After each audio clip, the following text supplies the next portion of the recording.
And to discuss this further, joining me now live from Seoul is Emanuel Pastreich.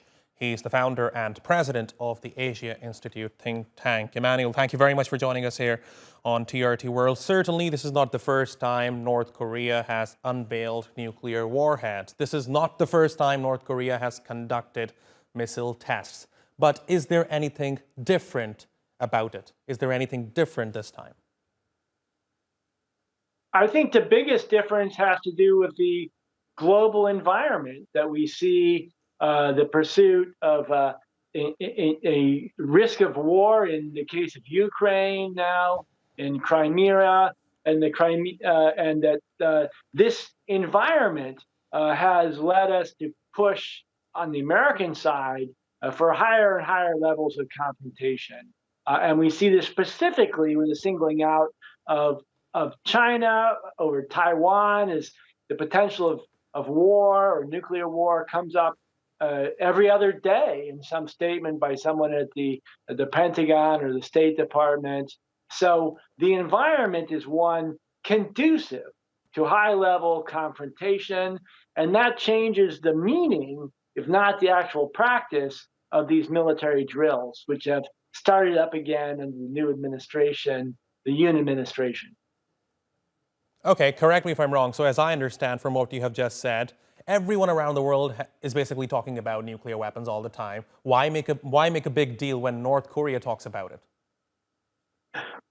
Well, of course, there is some good question about why North Korea specifically is singled out on this issue of nuclear weapons. And there are many military experts who say that the idea that North Korea is going to use nuclear weapons to attack South Korea is ludicrous. All North Korea has to do is to use conventional weapons to blow up one of the nuclear power plants in South Korea, and it will achieve whatever goal it intends. Nuclear weapons are not needed in any respect. In the case of Japan, of course, there's a little bit more to be said about this issue, but the only answer to North Korea's nuclear weapons program is a comprehensive ban on nuclear weapons in Northeast Asia. There is no other solution. North Korean nuclear weapons are stored underground, 10 to 15 kilometers underground, in an elaborate underground system which was built since the 1950s by North Korea. There is no way to destroy these weapons through some conventional bunker buster attack. Only negotiations of some form can bring peace to the region. And perhaps one thing that really stands out for me amid this standoff is the fact that a nuclear-powered U.S. aircraft carrier is also taking part in the exercises that are underway between the Americans and the South Koreans.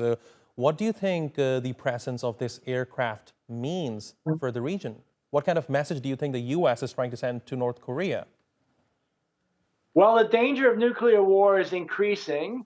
The general term used in the United States is extended deterrence, which means that American nuclear weapons are increasingly rotated through South Korea, and this exercise is a perfect example of it.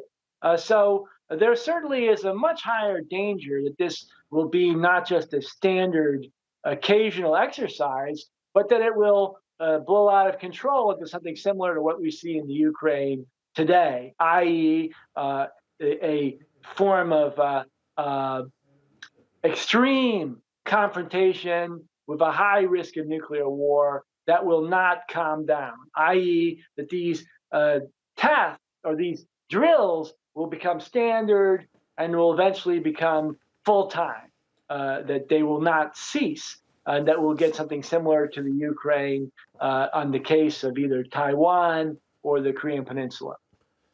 Emanuel Pastreich, thank you very much for talking to us here on TRT World. Really appreciate your taking out the time.